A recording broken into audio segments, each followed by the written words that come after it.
Hello guys, welcome back to my channel drama series. Part 4 तक की कहानी आपको पिछले वीडियो में बता चुकी हूँ, जिसका लिंक आपको मेरे वीडियो सेक्शन में मिल जाएगा।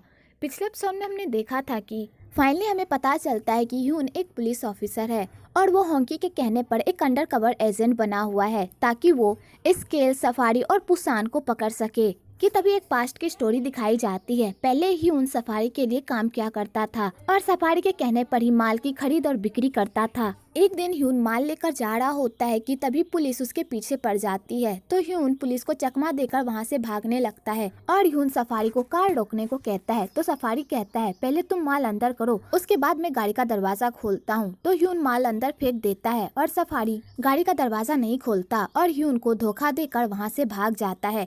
तो ह्यून को पुलिस पकड़ लेती है। आगे सारे डिटेक्टिव मिलकर ह्यून को होंकी के पास लेकर जाते हैं। तो होंकी ह्यून पर बहुत गुस्सा करता है और कहता है तुम उस बंदे के लिए कैसे काम कर सकते हो जिसकी वजह से तुम्हारी माँ की मौत हुई है। तो ह्यून ये सुनकर पूरी तरह शॉक्ड हो जाता है। तो होंकी ह्यून को बताता है कि उसकी माँ की मौत कैंसर की वजह से नहीं बल्कि मेडिसिन के ओवरडोज की वजह से हुआ है। तो ह्यून ये सुनकर पूरी तरह शॉक्ड हो जाता है और अपनी पूरी लाइफ होंकी के हवाले कर देता है। तो होंकी ह्यून को एक पुलिस ऑफिसर बनाता है और उसके बाद ह्यून को एक मिशन देता है कि वो एक अंडरकवर एजेंट बनकर सफारी और स्केल और पुसान के बीच में जाए और उन लोगों को किसी भी कीमत पर पकड़ कर लाए, क्योंकि वो लोग ह्यून पर बिल्कुल भी शक नहीं करेंगे, क्योंकि ह्यून पहले भी यही काम करता था।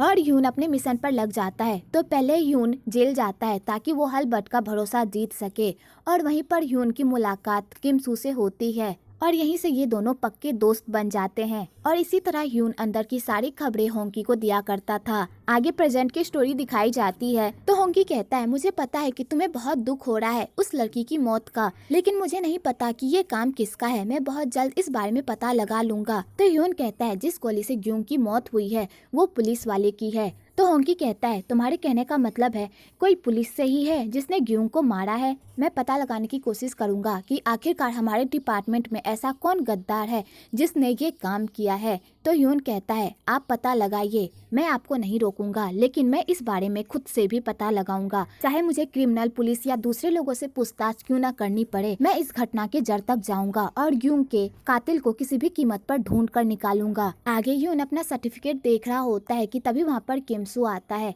तो ह्यून किम सू से एक प्रॉमिस लेता है कि अगर वो खतरे में रहा तो वो उससे दूर चला जाएगा और खुद को खतरे में नहीं डालेगा। तो किम सू कहता है तुम क्या कह रहे हो, मैं तुम्हें खतरे में छोड़कर तुमसे दूर कैसे चला जाऊं। तो ह्यून कहता है अगर मैं तुम्हारी जगह होता तो मैं भी यही करता, तो प्लीज मुझसे प्रॉमिस करो जैसा मैंने कहा है तुम वैसा ही करोगे। तो किम सू कहता है ठीक है। इधर सोमिन जेल में अपना मिशन पूरा कर रही होती है। तो ह्योंग उसके पढ़ाई का पूरा ध्यान रखता है ताकि वो पुलिस एकेडमी में दोबारा वापस आ सके। तो सोमिन को जिनसू के करीब जाने के लिए बहुत सारी मुश्किलों का सामना करना पड़ता है और उसका भरोसा जीतने के लिए भी। पर जिनसुक सोमिन से बहुत ही अच्छे से बात करती है, पर उसकी कलीग्स जिनसुक से बिल्कुल भी अच्छी तरह से बात नहीं करती, उल्टा उस पर अत्याचार करती है। तो सोमिन उन लोगों का अत्याचार सह लेती है अपने मिशन के लिए। दूसरी तरफ ह्योंग ग्यूंग के मोबाइल लोकेशन को देख रहा होता है तो उसमें से कुछ लोकेशन मिसिंग होती है। जब ग्यूंग ने उसे मैसेज किया था कि वो लोग होटल में माल की अदला बदली कर रहे हैं तब की लोकेशन नहीं होती। तो ह्योंग को थोड़ा अजीब लगता है कि तभी की ग्यूंग की लोकेशन क्यों नहीं है। तो ह्योंग को डिटेक्टिव साहब पर शक होता है। तो ह्योंग सिन से पूछता है कि उस टाइम की लोकेशन की डिटेल क्यों नहीं है। तो सिन जैसे ये सुनती है तो उसके होश ही उड़ जाते हैं। तो ह्योंग कहता है जाओ ग्यूंग की लोकेशन की फिर से रिपोर्ट बनाओ और उसमें लोकेशन की सारी डिटेल्स होनी चाहिए। तो डिटेक्टिव सिन डरते हुए कहती है ठीक है सर, और वो वहाँ से चली जाती है। तो ह्योंग अपने एक डिटेक्टिव दोस्त के साथ मिलकर डिटेक्टिव साहब पर नजर रखता है और उसके पर्स में एक हेडफोन डाल देता है। आगे डिटेक्टिव सिन को समझ में नहीं आता कि वो रिपोर्ट कैसे बनाए। तो डिटेक्टिव सिन कमिश्नर को कॉल करती है और उन्हें बताती है कि ह्योंग उनसे लोकेशन की डिटेल मांग रहा है। तो कमिश्नर कहता है ह्योंग जैसा कह रहा है वैसा ही करो और जाकर डिटेल्स बना दो। तो डिटेक्टिव सिन कमिश्नर को कहती है अब मैं आपके लिए काम नहीं कर सकती, मैंने बहुत रिस्क लेकर वो काम किया था और आपने ही कहा था मुझे ग्यूंगी की लोकेशन डिलीट करने को और ह्योंग को ग्यूंग की करंट लोकेशन ना बताने के लिए। अब मैं आपके लिए काम नहीं कर सकती। और ये कह डिटेक्टिव सिन कॉल कट कर देती है। वेल ह्योंग को पता चल जाता है कि उनके ग्रुप में जो स्पाई था वो कोई और नहीं डिटेक्टिव सिन थी। आगे वो लोग डिटेक्टिव सिन को रंगे हाथ पकड़ने का प्लान बनाते हैं। दूसरी तरफ किम सू एक कैदी को जिन सुक को मारने का ऑर्डर देता है और इसके बदले उस कैदी को मुंह मांगी कीमत देता है। तो वो कैदी जिन सुक को मारने की कोशिश करती है, पर सोमिन जिन सुक को बचा लेती है और उसके गुड बुक्स में आ जाती है। जिस बंदे से पुलिस की सारी खबरें लिया करता था वो बंदा कोई और नहीं बल्कि डिटेक्टिव हु होता है। और डिटेक्टिव हु किम सू के बचपन का दोस्त भी होता है। और किम सू डिटेक्टिव हु की वजह से अपनी स्कूल की पढ़ाई नहीं कर पाता क्योंकि उस पर चोरी का इल्जाम लग जाता है। क्योंकि डिटेक्टिव हु की माँ की तबीयत खराब होती है और डिटेक्टिव हु के पास इतने पैसे नहीं होते कि वो अपनी माँ का इलाज करवा सके। तो किम सू डिटेक्टिव हु के बदले चोरी करता है, जिस वजह से उसे स्कूल से एक्सपेल्ड कर दिया जाता है। और इसी वजह से डिटेक्टिव हु को किम सू की हेल्प करनी पड़ती है और अंदर की सारी खबरें उसे देनी पड़ती है। दूसरी तरफ ह्यून चोय को धोखे से मिलने के लिए बुलाता है। तो चोय ह्यून को देखकर पूरी तरह शॉक्ड हो जाता है। तो ह्यून चोय को खूब मारता है और उससे पूछता है कि तुम्हारा मास्टरमाइंड कौन है और किसने जिनसू को फंसाया, जल्दी बताओ। तो चोय कहता है मैंने ये सब नाग के कहने पर किया था, उसी ने मुझे रिकमेंड किया था क्योंकि नाग जिनसुक से तंग आ गया था और वो उसे पाना भी चाहता था, इसलिए उसने मुझे हायर किया। तो ह्यून ये सुनकर पूरी तरह शॉक्ड हो जाता है। दूसरी तरफ सफारी अपने टीम मेंबर से पूछता है कि आखिरकार उस पुलिस ऑफिसर को किसने मारा। तो उसके सारे टीम मेंबर्स बताते हैं कि उनमें से किसी का भी ये काम नहीं है। तो सफारी ये सुनकर शॉक्ड हो जाता है और चोय को कॉल करता है। तो चोय का कॉल ह्यून उठाता है। तो सफारी ह्यून की सांसें सुनकर समझ जाता है कि कॉल पर ह्यून है। तो सफारी कहता है बेटा बहुत दिन हो गए हैं, हम दोनों मिले नहीं हैं, चलो कहीं मिलते हैं। तो ह्यून कहता है आप क्यों जहमत उठाएंगे, मैं आपसे खुद मिलने आऊंगा, बस आप मेरा इंतजार करिए, मैं बहुत जल्द आने वाला हूँ। और ह्यून ये कहकर कॉल कट कर देता है। आगे ह्यून चोय को कहता है कि वो अपने आप को पुलिस को सरेंडर कर दे, नहीं तो वो उसकी लाइफ पूरी तरह झंड बना देगा। और ह्यून होंकी को कॉल करके कहता है चोय सरेंडर करने वाला है, इसलिए आप अपने स्पेशल यूनिट को भेजिए उसे पकड़ने के लिए। तो होंकी कहता है तुम टेंशन मत लो, मैं ह्यून को भेजता हूँ उसे पकड़ने के लिए। तो होंकी कहता है आखिरकार तुम्हारे दिमाग में क्या चल रहा है, तुम चोय को पुलिस को सरेंडर करने को क्यों कह रहे हो। तो ह्यून कहता है मैंने एक जाल फेंका है और देखते हैं इस जाल में कितनी मछलियाँ फंसती है और मेरे इसी प्लान से पता चलेगा कि आखिरकार ग्यूंग को किसने मारा है। आगे होंकी ह्यून को बताता है कि चोय सरेंडर करने वाला है, जाओ उसे पकड़ लो। तो ह्यून कहता है सर मुझे आपको कुछ बताना है, हमारे टीम के अंदर जो स्पाई था मैंने उसे पकड़ लिया है और वो स्पाई कोई और नहीं बल्कि डिटेक्टिव सिन है। आगे ह्यून सारे टीम मेंबर को बताता है कि हम लोग चोय को पकड़ने जा रहे हैं, इसलिए सब तैयार हो जाए। और ह्यून डिटेक्टिव सा को भी अपने साथ चलने को कहता है। तो डिटेक्टिव सा कहती है मैं वहाँ पर जाकर क्या करूँगी, मैं ऑफिस में ही ठीक हूँ। तो ह्यून कहता है क्योंकि चोय एक लड़की है और तुम्हें वहाँ पर जाना होगा, हम लोग एक लड़की को नहीं अरेस्ट कर सकते, तुम्हें ये तो पता होगा ना। तो बेचारी डिटेक्टिव सा को मजबूरन उन लोगों के साथ जाना पड़ता है। आगे ह्योंग उस लोकेशन पर पहुंच जाता है और चोय को एक घूसा मारता है और कहता है मैं तुमसे बाद में डील कर लूंगा, अभी मुझे कोई और काम करना है। दूसरी तरफ कमिश्नर को जब ये बात पता चलती है कि वो लोग चोय को पकड़ने गए हैं तो वो पूरी तरह बौखला जाता है और अपने सारे टीम मेंबर्स को स्टेशन वापस आने को कहता है, पर कोई भी टीम मेंबर उसकी बात नहीं मानती। दूसरी तरफ डिटेक्टिव सा चोय को पकड़ने जाती है तो उसे वहाँ जाकर पता चलता है चोय कोई लड़की नहीं बल्कि लड़का है। तो ह्योंग डिटेक्टिव सिन को अपने बंदूक के निशाने पर रखता है और उससे पूछता है कि उसके पीछे कौन है, पर डिटेक्टिव सा बताने से मना कर देती है। तो ह्योंग डिटेक्टिव सा के पैर पर गोली मार देता है और कहता है तुम्हारी वजह से मेरी ग्यूंग की मौत हो गई, मैं तुम्हें जिंदा नहीं छोड़ूंगा, इसलिए मुझे सच सच बताओ कि तुम्हारे पीछे कौन है और उन्हें कॉल करके यहाँ पर बुलाओ। तो डिटेक्टिव सा उन्हें कॉल करके बुलाती है तो वहाँ पर कमिश्नर के बजाय किम बॉम आ जाता है और किम बॉम के बंदे डिटेक्टिव सा को पकड़ लेते हैं और किम बॉम डिटेक्टिव सा को मारने लगता है क्योंकि कमिश्नर ने उसे ऑर्डर दिया था डिटेक्टिव सा को मारने के लिए। कि तभी उधर से ह्योंग किम बॉम के हाथ पर गोली चला देता है तो वो लोग समझ जाते हैं कि यहाँ पर पुलिस आ गई है, तो वो लोग वहाँ से भागने लगते हैं। तो ह्योंग किम बॉम के दोनों पैर पर गोली मार देता है जिससे बेचारा वहाँ से भाग नहीं पाता और कहीं जाकर छुप जाता है। आगे वहाँ पर सारी पुलिस फोर्स आ जाती है तो इंसू इसी मौके का फायदा उठाकर पुलिस के बीच में घुस जाती है और चोई का काम तमाम करके वहाँ से भाग जाती है। आगे ह्योंग भी छत पर से नीचे आ जाता है तो वो देखता है कि डिटेक्टिव सा वहाँ से भागने की कोशिश कर रही है। तो ह्योंग डिटेक्टिव सा को पकड़ लेता है और वहीं पर बांध कर चला जाता है किम बॉम्ब को ढूंढने के लिए। इधर किम बॉम्ब इसी हालत में भागने की कोशिश कर रहा होता है कि तभी ह्यून आकर किम बॉम्ब को पकड़ लेता है और उसे अपने साथ लेकर जाता है और उससे पूछता है कि जिनसुक को किसने फंसाया। तो किम बॉम्ब बताता है कि उसने सफारी के कहने पर जिनसुक को फंसाया था। तो ह्यून ये सुनकर शॉक्ड हो जाता है और वहाँ से चला जाता है कि तभी वहाँ पर ह्योंग भी आ जाता है और किम बॉम्ब से पूछता है तुम्हारे पीछे का मास्टरमाइंड कौन है। तो किम बॉम्ब कहता है डॉक्टर सन। तो ह्योंग को फिर से गलतफहमी हो जाती है कि तभी ह्योंग ह्यून को देख लेता है और उस पर बंदूक तान देता है और ह्योंग ह्यून को अपना फेस दिखाने को कहता है। तो ह्यून अपना फेस दिखा ही रहा होता है कि तभी उधर से किमसू आता है और ह्योंग को गाड़ी से उड़ा देता है और उसके बाद उसे मारने ही वाला होता है कि तभी ह्योन किमसू को रोक लेता है और कहता है प्लीज उसे मत मारो, अगर मुझे किसी पुलिस वाले को मारना ही होगा तो वो मैं मारूंगा ना कि तुम। और ह्योन किमसू को लेकर वहाँ से चला जाता है। तो ह्योन किमसू से पूछता है आखिरकार तुम्हें पता कैसे चला कि मैं यहाँ पर हूँ। तो ह्योन कहता है मैंने तुम्हें बताया था ना कि मेरा दोस्त एक पुलिस में है, वही मुझे ये सारी इन्फॉर्मेशन देता है। तो ह्योन ये सब सुनकर हैरान होता है। तो किमसू ह्योन को कहता है तुम्हें इन सब के बीच पुलिस वालों को इन्वॉल्व करने की क्या जरूरत थी। तो ह्योन कहता है मुझे कुछ जानना था इसलिए मैंने उन लोगों को इन्वॉल्व किया और मुझे पता चल गया है कि जिनसुक को किसने फंसाया था।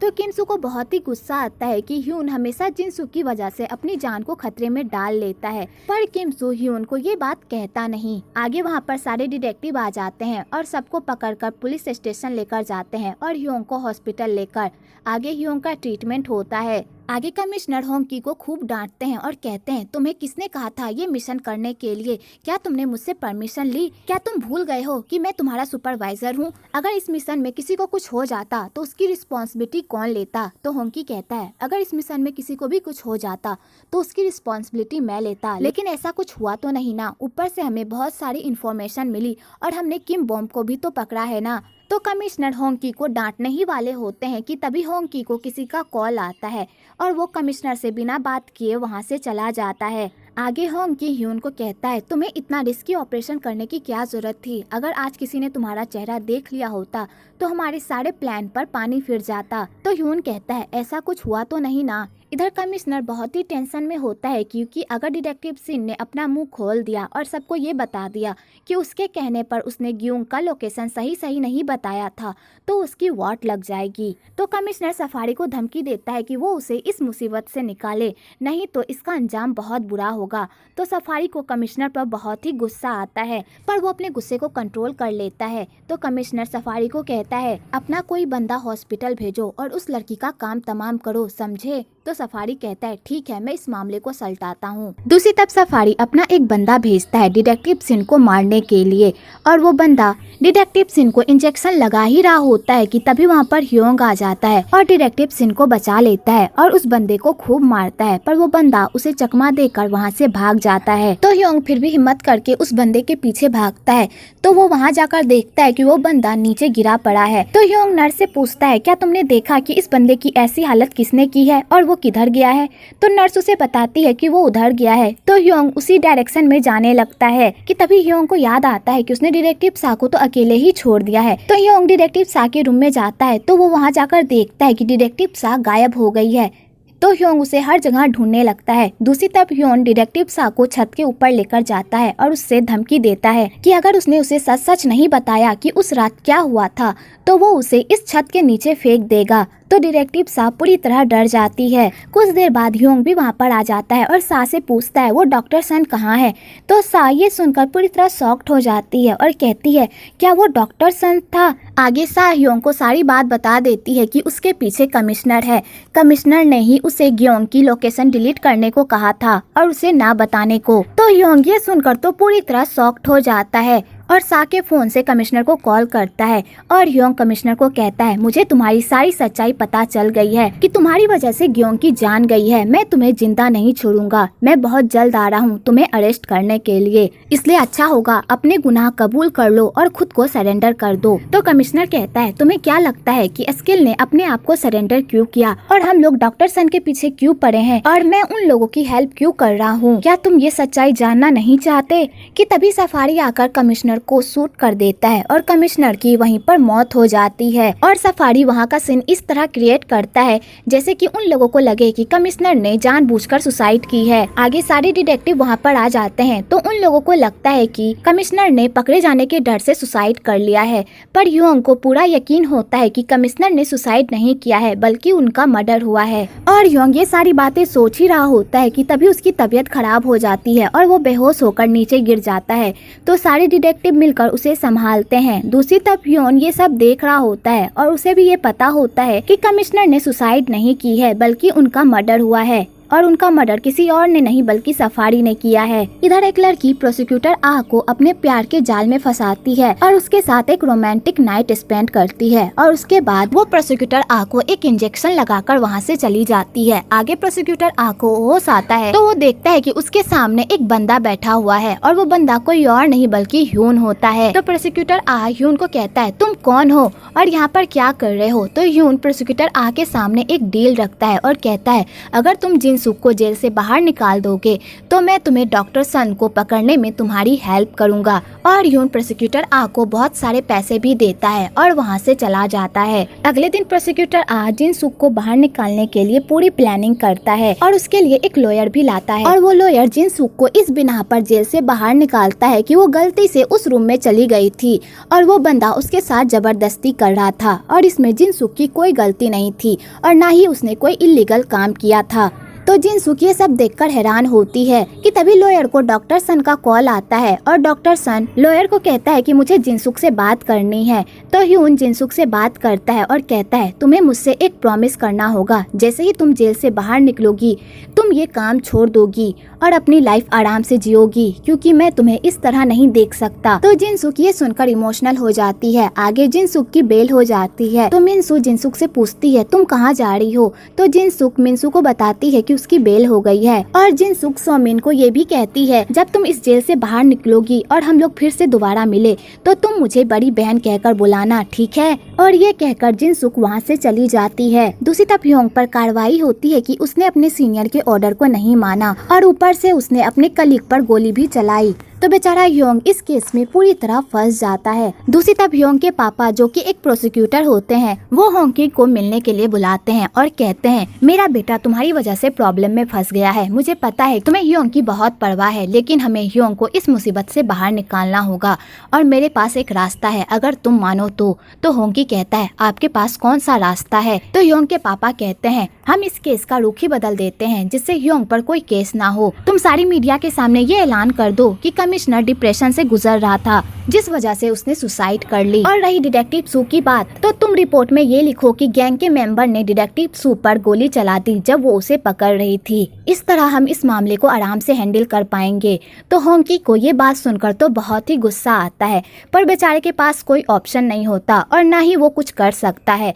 तो बेचारे को मजबूरन ह्योंग के पापा की बात माननी पड़ती है। इधर सोमिन ह्योंग को कॉल कर रही होती है पर ह्योंग उसका कॉल नहीं उठाता तो वो टेंशन में आ जाती है। आगे ह्योंग के ऊपर से सारे चार्जेस हट जाते हैं। तो उसका डिटेक्टिव दोस्त उसे बताता है कि तुम्हारे पापा ने तुम्हारी हेल्प की है, लगता है तुम्हारे पापा तुमसे बहुत ही प्यार करते हैं। तो ह्योंग कहता है मेरे पापा बेवजह कोई काम नहीं करते, इसमें भी उनका कोई ना कोई फायदा जरूर होगा, इसलिए तो उन्होंने मेरी हेल्प की है। आगे ह्योंग होंकी के पास जाता है तो होंकी ह्योंग को स्पेशल यूनिट से निकाल देता है और कहता है अब से तुम स्पेशल यूनिट के टीम लीडर नहीं रहे, तुम्हें किसी और के अंडर काम करना होगा और उनके ऑर्डर्स को फॉलो करना होगा। तो ह्योंग बेचारा ये सुनकर तो पूरी तरह शॉक्ड ही हो जाता है और ह्योंग होंकी को बताता है कि कमिश्नर ने सुसाइड नहीं किया था बल्कि उनका मर्डर हुआ था। तो होंकी ये सुनकर पूरी तरह शॉक्ड हो जाता है। दूसरी तरफ प्रोसिक्यूटर आह ह्योंग के पापा को पूरी बात बताता है और कहता है अब आगे हमें क्या करना होगा, हमने जिनसुक को जेल से बाहर निकाल दिया है। तो ह्योंग के पापा कहते हैं जिनसुक पर नजर रखो, वो कोई ना कोई हरकत जरूर करेगी जिससे हमें क्लू मिलेगा। आगे होंकी ह्यून से मिलता है और दोनों एक साथ डिनर करते हैं। तो होंकी ह्यून को बताता है कि कमिश्नर ने सुसाइड नहीं किया था बल्कि उसका मर्डर हुआ था। तो ह्यून कहता है हाँ मुझे पता है, शायद उसका मर्डर सफारी या पुसान ने किया होगा, लेकिन अभी ये बात मेरे लिए अहम नहीं है, मुझे किसी भी कीमत पर ग्यूंग के कातिल को ढूंढना है चाहे कुछ भी हो जाए। आगे ह्यून होंकी को एक बैग देता है क्योंकि पिछली बार ने होंकी के बैग पर शूट कर दिया था, जिस वजह से उनका बैग पूरी तरह खराब हो गया था। तो होंकी वो बैग देखकर बहुत खुश होता है। वेल होंकी ह्योन और जिनसुक को बहुत पहले से जानता है और इन तीनों की क्या स्टोरी है वो आपको आने वाले एपिसोड में पता चलेगा। आगे सो मिन ह्योन को कहती है कि वो उसे जेल से बाहर निकाल दे क्योंकि जिनसुक जेल से बाहर निकल गई है। तो ह्योन कहता है मैं अभी ऐसा नहीं कर सकता, अगर मैंने तुम्हें अभी बाहर निकाला तो तुम्हारे ऊपर हमेशा के लिए क्रिमिनल का धब्बा लग जाएगा और अभी भी तुम पर असॉल्ट का केस चल रहा है, और अगर मैंने तुम्हें इतनी जल्दी बाहर निकाल दिया तो जिनसुक को भी तुम पर शक हो जाएगा। तो सोमिन कहती है जिनसुक को मुझ पर पूरा भरोसा हो गया है, उसने तो मुझे यहाँ तक कह दिया है कि मैं उसे बड़ी बहन कहकर बुलाऊं, इसलिए जल्दी से मेरा यहाँ से निकलने का इंतजाम करो। तो ह्योन कहता है तुम टेंशन मत लो, मैं कोई ना कोई रास्ता निकालता हूँ। आगे जिनसुक ह्योन को कॉल करती है और कहती है तुमने जेल में मुझसे जो भी कहा था मैं उस बारे में सोचूंगी, लेकिन उससे पहले मुझे उस इंसान को ढूंढना है जिसने मुझे जेल में मारने की कोशिश की थी। तो ह्योन ये सुनकर पूरी तरह शॉक्ड हो जाता है और इस बात का पता लगाता है कि आखिरकार जिनसुक को किसने मारने की कोशिश की थी। इधर ह्योन जिनसुक पर नजर रख रहा होता है तो उसे पता चलता है कि जिनसुक सो मिन को छुड़ाने के लिए उस बंदे के पास गई है जिसने सो मिन पर झूठा केस किया था। तो ह्योन ये देखकर परेशान हो जाता है क्योंकि ह्योन ने सो मिन को छुड़ाने के लिए एक प्रोसिक्यूटर भेजा होता है, और अगर सो मिन जिनसुक के छुड़ाने से पहले छूट गई तो जिनसुक को सो मिन पर शक हो जाएगा। तो ह्योन अपने प्रोसिक्यूटर को कार्रवाई करने से रोक देता है और जिनसुक सो मिन को जेल से छुड़वा लेती है। उसके बाद जिनसुक सो मिन को अपने साथ पार्लर ले जाती है और उसके साथ ढेर सारी शॉपिंग करती है। तो सो मिन इसी मौके का फायदा उठाकर जिनसुक से बात निकलवाने की कोशिश करती है। तो जिनसुक को बहुत ही अजीब लगता है और वो सो मिन से पूछती है तुम ये सब क्यों जानना चाहती हो। तो सो मिन कहती है क्योंकि मुझे क्यूरियोसिटी हो रही है कि आप कौन सा काम करती हैं। तो जिनसुक कहती है अगर तुम्हें इतनी ही क्यूरियोसिटी हो रही है तो अपने क्यूरियोसिटी को यहीं पर रोक दो क्योंकि तुम्हारे लिए ये खतरनाक हो सकता है। तो सो मिन चुप हो जाती है। तो ह्योन को पता चलता है कि वो बंदा कोई और नहीं बल्कि किम सू था जिसने जिनसुक को मारने का ऑर्डर दिया था। तो ह्योन उस सिक्योरिटी गार्ड को कहता है इस फुटेज को डिलीट कर दो, ये फुटेज किसी के भी हाथ नहीं लगनी चाहिए। तो वो बंदा उस फुटेज को डिलीट ही कर रहा होता है कि तभी वहाँ पर ह्योंग आ जाता है और वो ये सब देख लेता है। तो उसे पता चल जाता है जिसने जिनसुक को मारने का ऑर्डर दिया था वो कोई और नहीं बल्कि किम सू है। आगे वो सिक्योरिटी गार्ड ह्योन को बताता है कि ह्योंग ने उस वीडियो को देख लिया है। तो ह्योन ये सुनकर परेशान हो जाता है।